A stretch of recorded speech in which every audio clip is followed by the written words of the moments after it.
শুক্রবার শিক্ষা প্রতিষ্ঠান খোলা রাখা হতে পারে এমন কথা বলেছেন একজন মন্ত্রী। ইসলামের আলোকে এই সিদ্ধান্তকে আপনি কিভাবে দেখেন? দেখুন, আহ, আমরা দেখেছি গত রমজান মাসে শিক্ষা প্রতিষ্ঠান অনেক ক্ষেত্রে খোলা ছিল এবং শিক্ষা প্রতিষ্ঠান যখন রমজান মাসে বিশেষ করে স্কুল কলেজ আরও স্পেসিফিকলি বললে স্কুল যখন খোলা থাকে তখন স্কুলের শিক্ষার্থীদের জন্য রমজান মাসে রোজা রাখাটা কষ্টসাধ্য হয়, বলাই বাহুল্য। রোজা রাখা কঠিন হয়, অনেকে রোজা রাখতে চাইলেও তার দ্বারা রাখা সম্ভব হয় না বা রাখতে পারে না। তো আমাদের এই বিষয়গুলো খুব গুরুত্বের সাথে দেখতে হবে যে আমাদের জাতিগত শিক্ষা আপনার জাগতিক শিক্ষাটাই কি একমাত্র যথেষ্ট, নাকি জাগতিক শিক্ষার পাশাপাশি আমাদের নৈতিক শিক্ষারও প্রয়োজন আছে। দেশের সাধারণ মানুষের যে ধ্যান ধারণা, সাধারণ মানুষের যে বিশ্বাস, সাধারণ মানুষের যে জীবন আচার, সেটাকে বিশ্লেষণ করলে কি মনে হয় দেশের মানুষ শুধুমাত্র আপনার জাগতিক শিক্ষাই চায়, নাকি দিন ধর্মীয় মূল্যবোধ যেন থাকে, নৈতিক শিক্ষা যেন থাকে, সেটাও মানুষ চায়। এদেশে মানুষের জীবন আচারের দিকে তাকার দিন আলাদা পরিষ্কার। আমরা সবসময় বলি বাংলাদেশের মানুষ ধর্মপ্রাণ, সেটা মুসলমান হোক, হিন্দু হোক, খ্রিস্টান হোক, বৌদ্ধ হোক, সব ধর্মের মানুষ ধর্মপ্রাণ।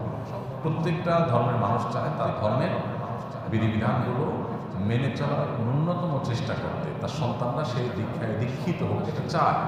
অতএব মানুষের এই চাওয়ার প্রতি শ্রদ্ধা থাকা দরকার। তবে শুক্রবার আমি যতটুকু শুনেছি যে শুক্রবার শিক্ষা প্রতিষ্ঠান খোলা রাখা হবে এই সিদ্ধান্ত হয়নি বা এরকম কথা বলা হয়নি। তবে সম্ভবত শিক্ষামন্ত্রী বলেছেন যে প্রয়োজন হলে শুক্রবারও শিক্ষা প্রতিষ্ঠান খোলা রাখবেন, এটা ইঙ্গিত দিয়েছিলেন।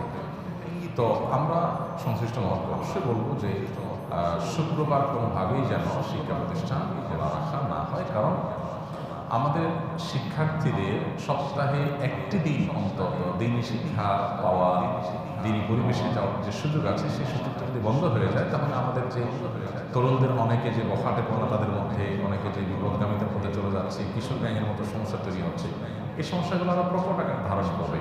তাছাড়া এটা মানুষের চাওয়া পাওয়া পরিপন্থী। হ্যাঁ, এটা ঠিক যে মাননীয় মন্ত্রী যে দৃষ্টিকোণ থেকে বলেছেন গরমের দিনগুলোতে শিক্ষা প্রতিষ্ঠান বন্ধ ছিল, পড়ালেখা পিছিয়ে গেছে ছেলেদের বাচ্চাদের, তো সেটাকে পুষিয়ে নেওয়ার জন্য বিকল্প চিন্তা করতে হবে। তো সেটার জন্য শনিবার শিক্ষা প্রতিষ্ঠান খোলার যেমন অপশন আছে, আপনার পাঠদানের যে সময়সীমা সেটা দীর্ঘায়িত করা, বড় করার অপশন আছে।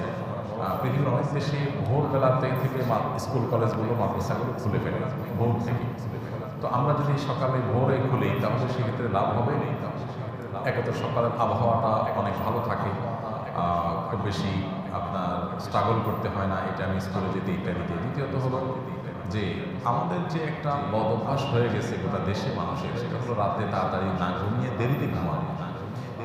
যখন শিক্ষা প্রতিষ্ঠানগুলো খুব আর্লি মর্নিং চালু হবে, ক্লাসগুলো যখন এদিকে আগায় আনা হবে, তখন মানুষ এমনিতেই চাপা পড়ে রাতে তাড়াতাড়ি ঘুমাবে এবং সেটা মানুষের স্বাস্থ্যের জন্য ভালো, সব দিক থেকে ভালো। সকালবেলা মানুষ যে আপনার ফ্রেশনেস অনুভব করে, এটা অন্য কোনো সময় অনুভব করে না। অতএব শিক্ষা প্রতিষ্ঠান যদি কোনো কারণে দেখা যায় যে পড়ালেখা পিছিয়ে আসে, সেটাকে রিকভার করা দরকার, তাহলে তার আরও অনেক বিকল্প আছে। কিন্তু কোনো অবস্থাতে জুমার দিনে হাত দেওয়া ঠিক হবে না। ইসলামের সৌন্দর্যগুলোর একটা হল জুমার দিন। জুমার শব্দের অর্থের মধ্যেই সেই জিনিসটা লুকায়িত আছে, অর্থাৎ একত্র করে যে দিনটি মানুষকে, একটা মহল্লার অনেকগুলো মানুষ বা কয়েকটা ছোটো ছোটো মহল্লার অনেকগুলো মানুষ জুমার দিন সমবেত হয়, সামাজিক একটা বন্ধন সম্প্রীতি তৈরি হয়। জুমার মসজিদ থেকে সাধারণত মানুষকে ভালো কাজের নির্দেশ দেওয়া হয়, সৎ কাজের আদেশ দেওয়া হয়, অসৎ কাজ থেকে বাধা প্রদান করা হয়। এই সমাজ থেকে যৌতুক নির্মূলের পেছনে বা যৌতুক যতটা কমেছে এর পেছনে সবচেয়ে বড় অবদান হলো জুমার মিম্বরগুলো, ওলামা একরামের, মসজিদগুলো থেকে, মাহফিলগুলো থেকে উঠা আওয়াজের, যার কারণে সমাজের এই অনাচার নিয়ন্ত্রণে এসছে। এবং মাদক যতটুকু নিয়ন্ত্রণে আছে এর জন্য আইন শৃঙ্খলা রক্ষাকারী বাহিনীদের যে ক্রেডিট আছে, পাশাপাশি ওলামা একরামের ক্রেডিট অস্বীকার করার কোনো সুযোগ নেই। মসজিদের মিম্বর থেকে কথা শুনে কেউ কখনো খারাপ হয়েছে এই নজির পাওয়া যাবে না, কিন্তু মসজিদের মিম্বর থেকে কথা শুনে জীবন পরিবর্তন করে ভালো হয়েছে এরকম নজির শত শত হাজারই। অতএব আমাদের সন্তানদের শিক্ষার নামে যদি শুক্রবারের জুমার দিনের যে তাদের ইবাদত বন্দেগীর সুযোগ, নৈতিক শিক্ষা লাভের সুযোগ, সেটা থেকে বঞ্চিত করা হয়, সেটা আমার মনে হয় না এটা যথোপযুক্ত কোনো সিদ্ধান্ত বা দেশের কোনো সাধারণ মানুষ এটাকে ভালোভাবে নিবে। অবাক লাগে আমাদের দেশে কিছু মানুষ যারা ইসলামের ব্যাপারে যাদের বিদ্বেষ আছে তারা সবসময় খুঁটি খুঁটি এই ইস্যুগুলোকে সামনে নিয়ে আসে এবং অহেতুকভাবে এগুলোকে আলোচনা করে জুমার দিনের প্রাসঙ্গিকতা বা এই জাতীয় বিষয়গুলোকে তারা স্বীকার করার চেষ্টা করে। তারা ইউরোপ আমেরিকার দৃষ্টান্ত দেয়। ইউরোপ আমেরিকাতে সাপ্তাহিক ছুটি রবিবার। কী কারণে রবিবার?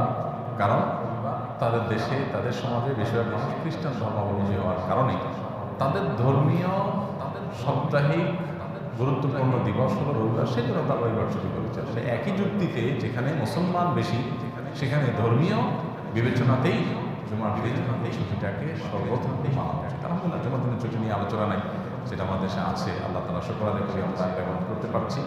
কিন্তু সেই সাথে শিক্ষা প্রতিষ্ঠানে যেন এরকম কোনো সিদ্ধান্ত না আসে যে শিক্ষার্থীরা শুক্রবার শিক্ষা প্রতিষ্ঠানে যেতে হয়। যদি হয় তাহলে সেটা খুবই দুঃখজনক হবে, বেদনাদায়ক হবে এবং আমার মনে হয় না যে এটাকে কেউই ভালোভাবে নেবে। ইসলামী শরীর দৃষ্টিকোণ থেকে এটা কোনো প্রশংসনীয় উদ্যোগ হবে না। আমি আবারও বলছি যে জাগতিক শিক্ষার চাইতে আমাদের সন্তানদের নৈতিক শিক্ষার প্রয়োজন কোনো অংশে কম নয়। এটা এদেশের ধর্মপ্রাণ মানুষের প্রত্যেকটা মানুষেরই কম বেশি চাওয়া যে তার সন্তান যেন স্বধর্মে শিক্ষায় দীক্ষায় দীক্ষিত হয়, শিক্ষিত হয়।